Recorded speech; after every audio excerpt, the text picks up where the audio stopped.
Hi YouTube, this is Raven. I'm a survivor of a 16-year marriage to a covert narcissist, and now I'm in a high conflict divorce from a covert narcissist.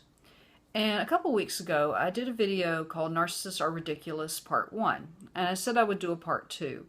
And it was based on the ridiculous things that my narc and his family did that, at the time they were not funny, but, they're kind of funny now. And especially when you're going through a high conflict divorce from someone with a personality disorder, you have to take time to laugh, or you're going to go just as crazy as they are.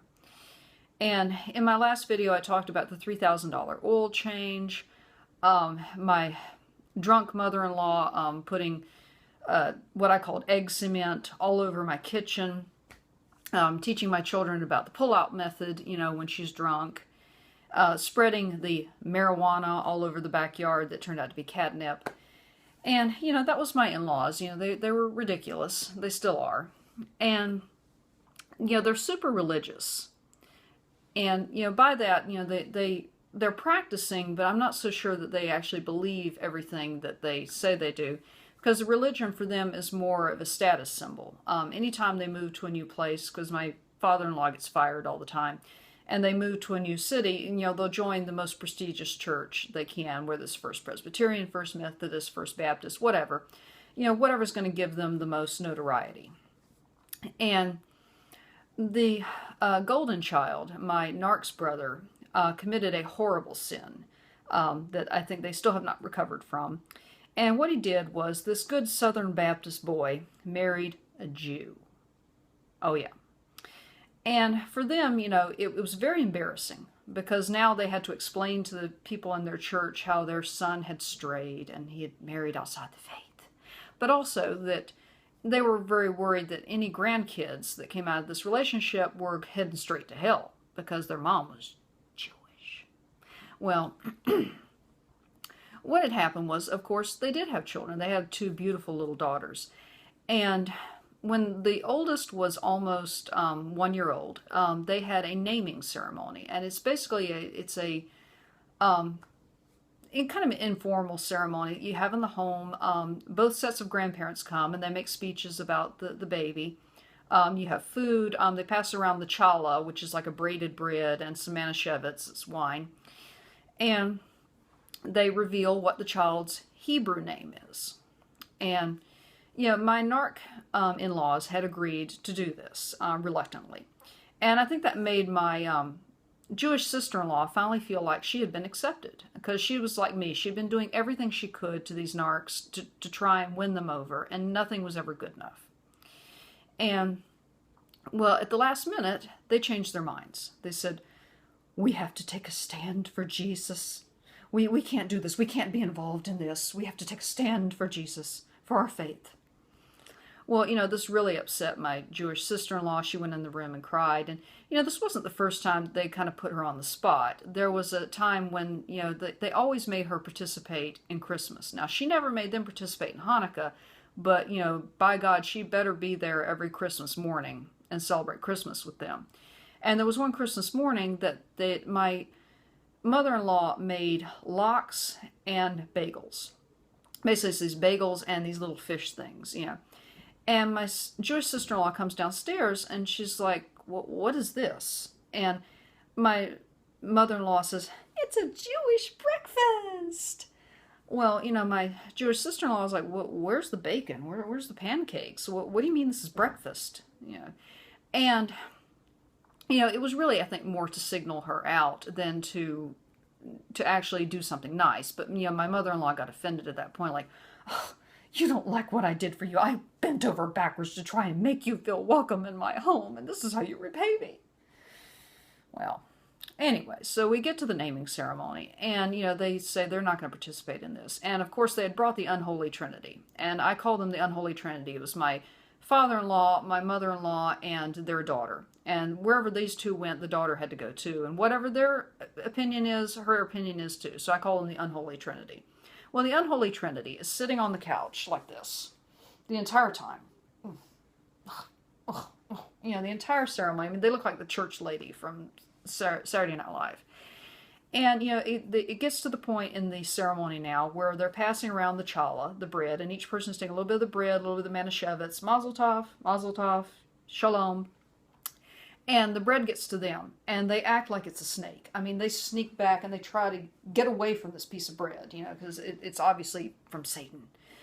And my Jewish sister-in-law's mom, she is awesome. She has such a great sense of humor. She goes into her best Fiddler on the Roof impersonation. She gets up and she says, "You no break bread with us? You no break bread? Here, we are friends, we are not family. You must break bread with us. You no break bread? Oh, no, bread is good. Bread is good." Yeah, and I'm having to try to keep from dying laughing. And I remember thinking, if Jesus is in the room, if he was standing there, he'd be like, I don't know these people, But, and I remember thinking, because they said that they would not participate in this. I was like, what would Jesus do? WWJD. And I was like, I think Jesus was part of some ethnic group, some small ethnic group from the Middle East. I can't remember. Oh yeah, Jewish. Gee, so I think maybe Jesus probably would have participated in the Jewish naming ceremony since he was Jewish. So, they're very rigid about these things, and I think it caused a rift that I don't think has ever been patched between my Jewish sister-in-law and my mother-in-law. And, my husband came from this family, so of course he's very rigid about things. And, one of the things that I talked about in another video was the $3,000 oil change, because, he thinks he can do anything. And he decided that he wanted to have an indoor greenhouse in our garage. And he had gotten this idea, he wanted to be able to grow tomatoes in the wintertime. Now, there are experts who know how to grow things in closets, and they work at the local hydroponics store that's down the street from the art store. And, of course, but he was not going to go to them, even though they're the experts. Oh, no. He was going to do his own research. He was going to do his own research, and, and so, of course, he was not going to use these grow lights because grow lights are expensive. So he buys a bunch of wood and he builds this container that's about 8 foot high, 5-6 feet wide, to put the tomatoes in, and he puts the lights over them. Well, of course, they weren't doing good because it was the wrong kind of light. So then he has to break down. He goes and he buys the expensive grow lights. Well, they're still not doing good because the light needs to be distributed better. So then he goes and he buys this core foam insulation that has a reflective side. It looks like tinfoil. And he puts that around it. Okay, so they're doing a little bit better now, but they're still not doing great. And it's because, it's the middle of winter. So the garage is not going to get, it's not going to get warm. It's going to be maybe 50, 55 degrees in there. So then he goes and he gets a heater. He's got the heater going. And they're still not doing good because tomatoes, need to be pollinated. They're these little things called bees. And I remember telling him, it's like, you bring bees, a beehive in this house, we're done. He's like, oh, no, I don't need to do that. So he borrowed one of my good paintbrushes and takes the paintbrush and he's going out there and he's like dipping it on the different blossoms, trying to basically be a 250-pound bee. Well, that didn't work. So then someone on an online forum suggested that he put a fan inside it and use vibrators, sex toys. So he put sex toys on the stems of these plants so that it would vibrate the plant, so that the pollen would shake off, the fan would blow it, and it would pollinate the vines. And I'm sitting there thinking, it's like, these tomato plants are getting more action than I've seen in years. I mean, I almost expected to open up the door to this thing and to see the tomato plants smoking a cigarette, like, was it good for you? It's good for me. But, these were very happy tomato plants. So after all this, hundreds and hundreds of dollars, we get one tomato. And he brings this tomato inside, and he's cutting it up. Oh, it smells like a tomato. And oh, the flavor is so rich. I said, it better well be rich, and it better taste like a damn tomato, because that thing cost $300. And he's like, oh, this is the first of many. Well, no, it was the first of that one. So then, in the springtime, I decided I'm just going to go buy a couple little tomato plants, and I'm going to plant them outside when it gets warm enough. Well, he couldn't be outdone because now, oh, hell no, because I'm now trying to grow tomato plants No, he could not be outdone. He's going to grow tomato plants. And so he gets an idea that he's going to have a garden. And he goes and he plots it out. Well, of course, we don't have a yard that's good for gardening because it faces north and it doesn't get a lot of sunlight. But, that was not going to deter him. Oh, no, no, no. So, he goes and he buys special dirt, hundreds of dollars worth of special dirt, hundreds of dollars worth of lumber because the special dirt has to be put in containers. And, then he goes and he buys, $100 worth of plants, puts them out. And I said, it's February. You don't want to do that. Oh, no, no, no. Everyone waits too late around here to start their garden. I said, no, you need to wait till the last frost. No, no, no, no, no. Well, of course, he puts them out. What happens? There's a frost. Plants die. So then he goes back to the hardware store. He buys more plants, puts them out again. And I'm like, this is not a good idea. You need to wait. Oh, no, no, no, no. It's now March. It's not going to freeze over again. Well, of course, it freezed over. Yeah, so then, third time's the charm. He got the plants. They're good. Well, then he decides, I'm going to have an organic garden. And he was not going to use pesticides, because he was too good to use pesticides. And only stupid people put pesticides on their garden. And organic gardening, it ought to be called bug gardening, because it's basically like you've left an open invitation to every bug and pest in the world to come eat your garden. Well, and of course, this is what happened. We got bugs everywhere. So he gets this idea that he's going to order ladybugs off the web. Now, you can go to the agricultural extension office and get them for free, but oh, no, no, no, no. He had to order special ladybugs. He gets this huge container of ladybugs, and he takes them out to the garden, opens the container, and it's this mushroom cloud of red and black comes out. Yeah. And they go out, and they're kind of flying in sync, almost like a flock, like they're thinking. And they go this way, and they go that way, and then... And I watch this cloud disappear over the horizon. I'm like, what just happened? Oh, they're probably just on a reconnaissance mission. They'll be back. They're just checking out the area. Yeah, well...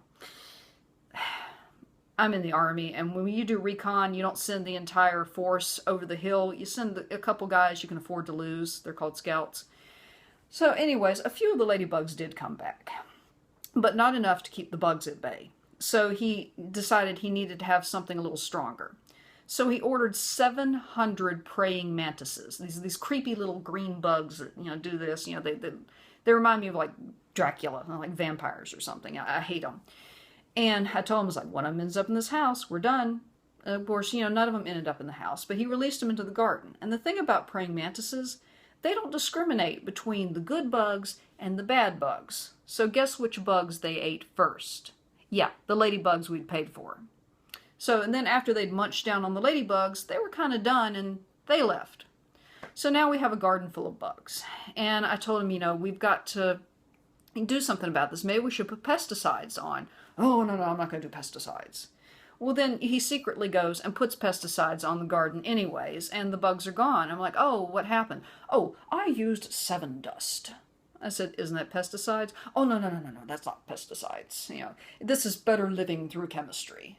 I said, isn't this what I suggested? Oh, no, no, no. Of course, he was not going to let me take credit for any suggestion. But then... we finally did have a garden, hundreds of dollars later, we did have vegetables, but he didn't eat any of them. I mean, he would eat a few of them, but, a lot of them would just go to waste. Like he planted beets. He doesn't eat beets. But he planted them because he had to prove that he could do it. He had to prove that he was a better gardener than me, even though I had grown up in the country. He was a better gardener, and he knew what he was doing, because that's the deal. Because narcs think that they are so smart. They are God's gift to anything, no matter what it is. And he still tries to debate me on medical things because he knows I'm in nursing school, and it's ridiculous. And like I said, narcs are ridiculous. I'll make a third video because I have so many stories of things that they did. But like I said, if you're in a high conflict divorce, take time out to laugh. Be vigilant, be safe. Laugh at the narcs whenever you can because they are ridiculous. Take care.